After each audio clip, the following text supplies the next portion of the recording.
Welcome to By the Numbers. I'm FM Tahiti. I hope you're doing well. Recording this towards the end of March, so it's still not quite peak COVID, but I imagine it's getting there. So I hope you're all doing alright and enjoying some time to play Football Manager, hopefully. It's not too stressful. We're back here with Belfast Celtic. What we're going to do in this episode is play the match against Dungannon. As you can see, we played 10 games, we're 19th, we've got 13 points, but it's very hairy down here. So schedule-wise, you can see, not the greatest of runs. Picked up a win against Cliftonville. Couple of losses on the trot to Ballymena Crusaders, and then a bit of a draw against Institute, and here we are. What I should mention is just before this match against Cliftonville, I was going to say got rid of the squad, that's not right, I cleared the squad selection. I started again because I like my tactic. I know it can work. It works at all the levels up to this point. It works in all the other saves. I know it works. And I was had some conversations with FM Stag on Twitter about, do you play the system or do you play the players? And I think we both come for the idea of you play the system. That's what you enjoy. That's what you're passionate about. That's what you do.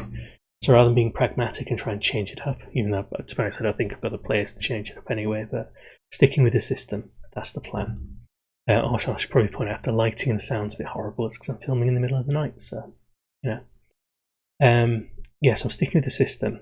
But what I wanted to do was use a resource that's out there in the community by the Female Football Manager, so FFM.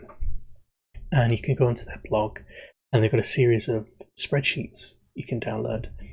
And most of them are free, although there's one where you can add a kind of DNA view and sort of customize it, where you can give a donation via PayPal, £1, £2, £3, £5, whatever you can spare. And currently during the part of the COVID crisis, I think they're donating their donations to charity, and it's well worth paying for. I have to admit, I've not gone for the paid one yet, just because I've not got a PayPal account set up, so I'm going to do that soon and get the kind of full one. But I'll show you it here. There we go. So what we've got here is the FFM attribute analysis. So I'm using OpenOffice, so this is OpenOffice Calc rather than Excel. It's set up to work on Excel, I think, so it does work fine on Calc. The only issue I have is if I leave it and come back to it, it crashes and I've got to restart it, but I think that's Calc's fault, not the spreadsheets. So when you download it, you get different filters. So if you look, put the filter on there. I'll see because I've got that in the way. So you see on the squad page, I've got the FFM analysis view. So it's got all the attributes in there. And then you just go to print screen, save it as a web page, and then when you open it as a web page, you can just copy these numbers into the spreadsheet, bring that back.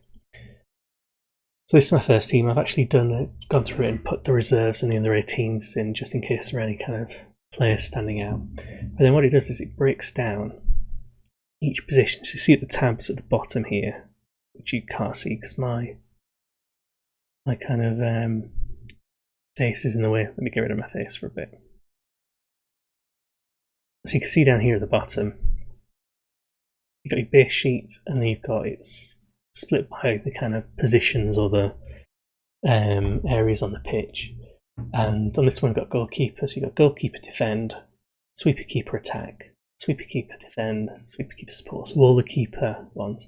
And then you've got all the players in the list here. Now it's not sorted in ability, so it gives you a percentage rating telling you how good each player is at playing this out of a potential 100% being a completely perfect ultimate sort of match. So you can see here you've got Colin McCallion, our current keeper. He is 41% for just goalkeeper defend, 37% for a sweeper keeper on attack, 38% if they're on defend, 40% if they're on support. So you can see that you've got a reasonable rating. It's not that good a rating, but it's better than anyone else. If you look down, our backup keeper Jamie King's on 38% tops, depending on his position. And then you can see all the rest of these players. These are all outfield players, which is why they've got such low ones, like Reece Hunter's down here at 14%. And again, this isn't sorted by ability at this stage. This is just the order they're in the base spreadsheet here.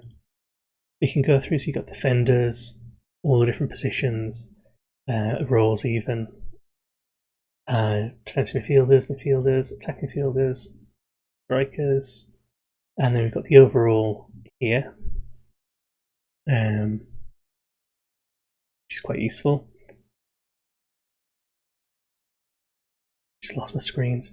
So what you can do in the overall is it tells you their percentage for every position. So you Colin McCallion in the goalkeeper ones, he's pretty high, rubbish and everything else. Likewise, if you could say Reese Hunter, he's not particularly good at anything, to be honest, but it's when he gets to the kind of midfield and attacking positions where he starts getting in the 30s rather than being in the 20s.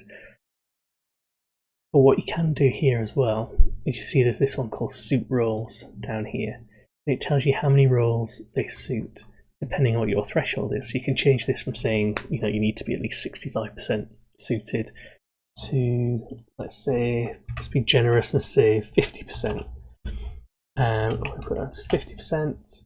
But then you see Gavin Little, he's got one role, he's suited out at 50%. McGovern's got 3, Ricky McQuitty's got 4, Williamson's got 3, and so on. So you can see how many roles they fit this threshold. And if you've got the Excel version, it highlights it. This one's quite useful for just seeing how versatile some of your players are as well. But one of the other bits that's really good is the top 5 sheet. So this is the one that just gives you the top 5 players in each of these roles. So you can see goalkeeper, you've got Colin McCallion, Jamie King, and then you've got these 3 outfield players. Across the fullback, so we play fullback support. So Gavin Little is our best, and then Josh McGovern, who actually we play as a centre back, is the next best choice for us according to the attributes. Shane McGowan, who's actually a right winger, is then our next best fullback. Ricky McQuitty again, who's a central defender, and Jeff Wright, who's a central defender, defensive midfielder. So this is worrying in the sense that for that fullback support position, I've only actually got one out-and-out fullback that fits. If we're playing fullback defend over here, you can see Gareth Clark fits in. And Williamson fits in as well. But basically this fullback support role, you don't have many of our actual fullbacks who fit this role particularly well, at least not in the top 5. Might be only a few percentage points here and there. If we look at centre of defence, so we play ball-playing defenders on defend down here. So Josh McGovern and Ricky McQuitty should be our first choices, so I've made swaps there. Coulter should be our backup, then Burns, and then surprisingly Gavin Little gets in. Gavin Little looks really kind of flexible, so we see him in Libero, we see him in the wing-back positions, the full-back positions. As we go along, we'll see him in other positions as well. So if we go into defensive midfield, he's apparently our best defensive midfield player. He's not got that actual position or role. His attributes suggest he would be better fit. In fact, our second choice and third choice are also central defenders for the defensive midfield defender position. We actually play McGreevy. McGreevy only really pops up on the radar if you're talking, deep line playmaker or kind of just deep line playmaker or roaming playmaker. So a kind of more defensive role, actually, we might be better off sticking a defender in. The problem is that Gavin Little's our best right back, McGovern and McQuitty are our best centre backs. So we can't really sacrifice them, but we might consider playing Jeff Wright there in the long run. In fact, I might do that for this coming match just to see how he is. When we get to the midfield, we play with, where are they? Wingers on attack. There we go. So Jamie Dunn, then Gordon McLaughlin, Thomas Heron, surprisingly, so might not even recognise his name, but he's one of the newer players we got who's not played that much, but Thomas Heron's up there. Mark Ward and Cockcroft. So McLaughlin and Ward are our strikers. Cockcroft we tend to play in attacking midfield. Apparently they might be better off there. And when we go into attacking midfield, we play an attacking midfielder on supports. Where are they? There we are. So Cockcroft, who was our first choice, should be our first choice. Then Ward and McLaughlin, our strikers, fit there. Then Downey and our attacking sort of left-right winger might fit in there. So again, lacking a bit of depth in places. But it shows you some of the players you might want to consider playing in conventional roles. Because remember, the position doesn't actually matter that much. What matters is whether their attributes fit it. And then at front we play with a deep lying forward on attack. So apparently Mark Ward is our best option for that. Then Cockcroft, so our attacking midfielder. Then our other striker. Then Blair Downey is a midfielder. And then Gavin Little pops up again. Gavin Little pops up here as well. But what we also do when we play our games is we play with a target man on attack. So Mark Ward is top there. In fact, Mark Ward's about 54% suited for this, but only about 40-something for this one, whereas McLaughlin's about 40-ish across the board. But again, third place, so before any of our other strikers that we've got, so before Devlin, before Bonis, before Gorman, before Hunter, we've got Gavin Little, our right back, so we'll have a look at him in a second, but he fits. And then again, before any of those other strikers we just mentioned, we've got Coulter and McGovern, two defensive players, defenders. They're out and out centre-backs. So it shows us a few things.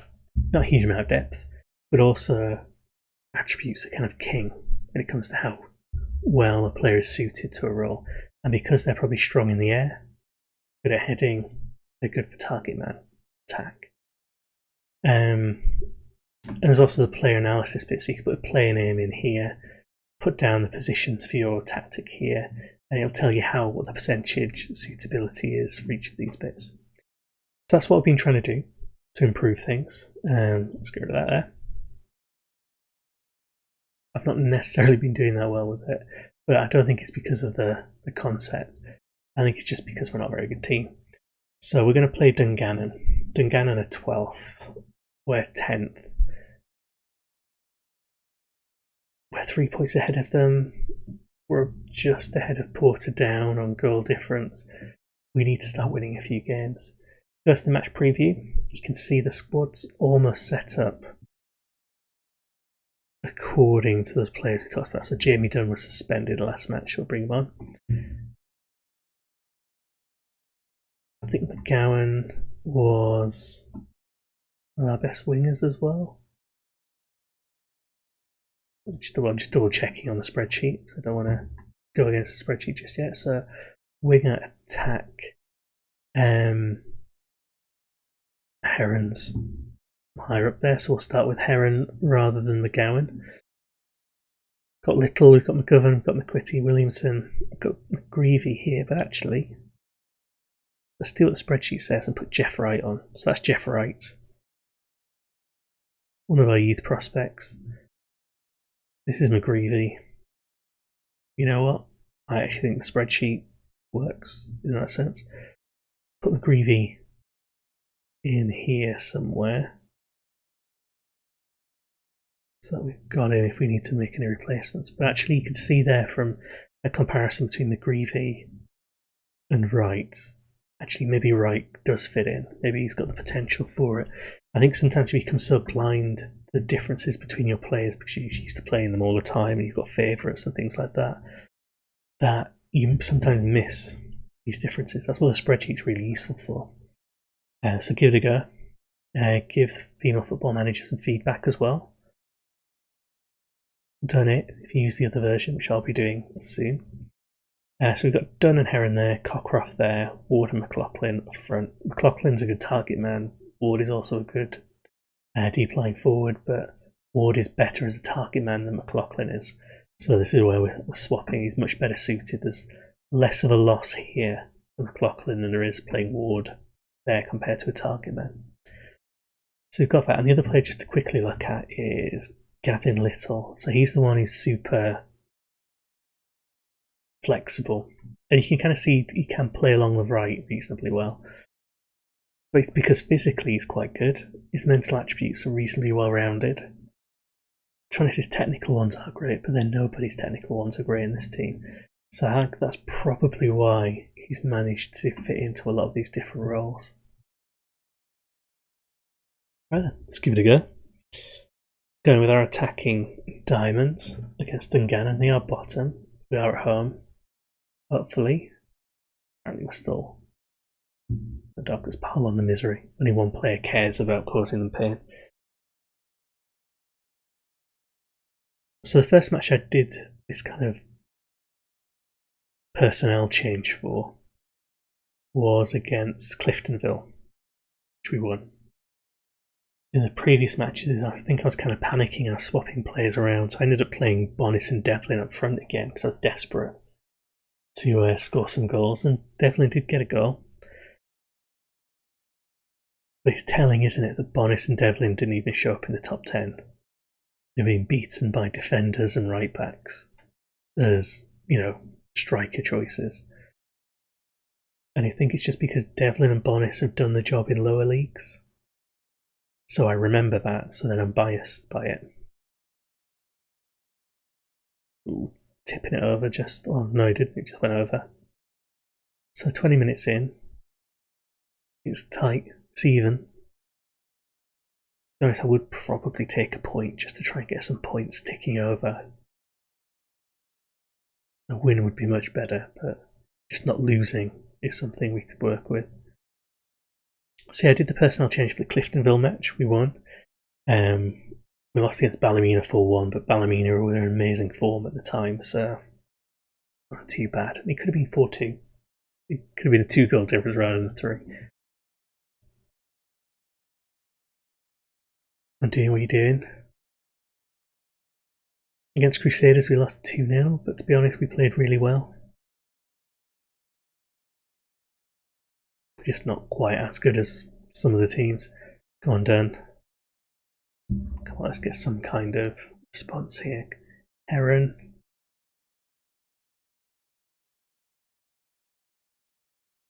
Herod we might bring off in a little bit, and Wright might bring off as well because they're... Oh, penalty. And is this going to be a red card as well? Second yellow for Divine? Yeah, there we go. Beautiful. Exactly what we want. As long as we score this. Bit of fortune. We need it from time to time. There we go. Ward knocks it in. Yeah, Ward was one of the weird things. So I was panicking. I was playing Devlin and Bonis because I was going back to what I knew. But when you look at Ward's goal scoring history, he's not scored much more than, say, Heron almost. He's not scored much more than 10, 11 goals in a season at his peak. But when he did get those 10 or 11 goals, he got them at this level in the Premiership with Warren Point. And he got 5 goals last season, playing about half as many matches as he had when he got his sort of 10-goal haul. So he can get those numbers. He can get into double figures. We just need to give him the chance. But because I was panicking, I wasn't giving him his chance. The past few games, because he scored 2. Oh, what a tackle by McGovern. Oh, send him off, ref. Yes, he's got up to 5 goals now.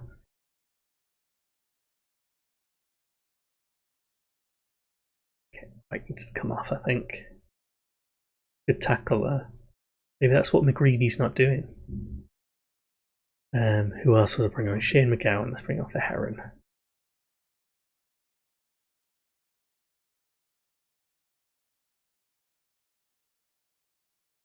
Little doing his best as well. So currently this is a big win for us. Just need to hold on. Bring Cockcroft off. Or Downey? No. Let's go with the spreadsheet. So, according to the spreadsheet, Ward is a good deep lying forward. But McLaughlin is also a good attacking midfielder. Cockcroft we can replace with Coulter, who was meant to be a potentially good target man on attack. Let's do that. Let's try and shit houses a bit more.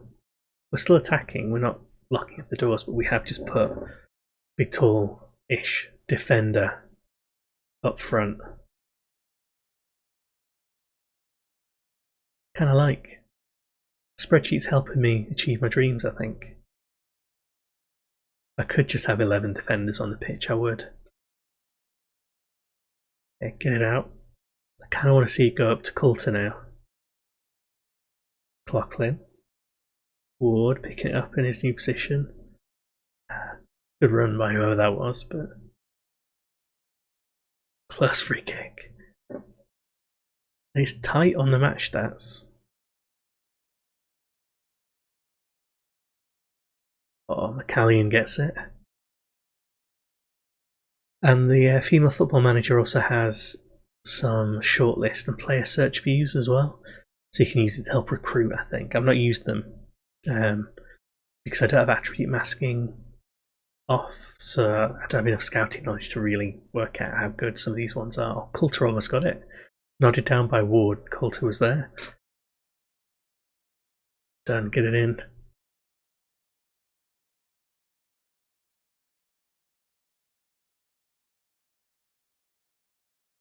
Come on, 5 more minutes. Ramping up the pressure now. Come on, McLaughlin. Ward, back to Dunn. Cowan, who's there, relatively unmarked, outpaced him to get it back. Let's go long. Get it to Coulter. On little throw to Coulter. Done. Rushing in there. Oh, Coulter there as well. Bullet header at that post. He's a defender. Witty, Coulter nods it on. I'm loving this, to be honest. Ward to Dunn. Williamson, get it back in.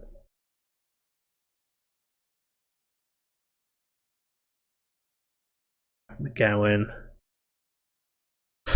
Dunn skies it. That's fine. So I think a couple of things with this match. We've won, which is the most important thing. We were a little bit fortunate that they got the red card and we got the penalty because we didn't score otherwise. But otherwise, a reasonable performance. Jeff Wright got 6.7. We saw him put in some tackles, got a yellow card as well. Heron, 6.5, so not as amazing. He was pretty quiet. Coulter up front got 6.8, which I'm quite pleased with, really. I think I'm going to keep going with trusting female football manager spreadsheet.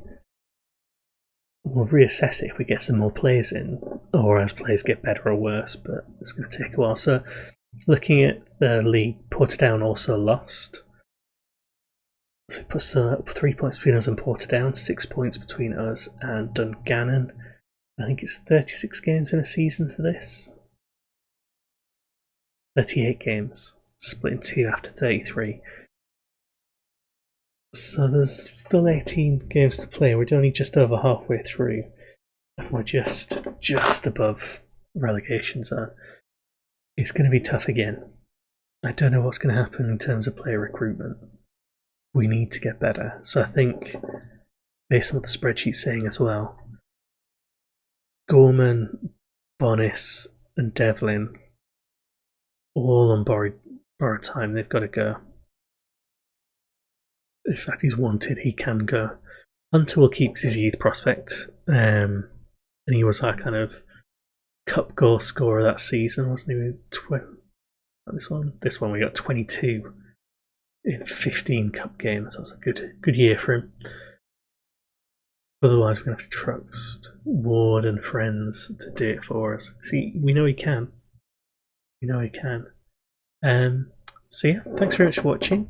Go and check out the Female Football Manager's blog, and check out Twitter as well. Download a spreadsheet, give some feedback. If you like it, get the other one and donate. I'm going to be doing that for the DNA one, where you can add your own attributes in to work out which players best fit your DNA. Your club, for me, would be aggression about 5 times over, but worth checking. And yeah, let me know how you get on. Thanks very much for watching.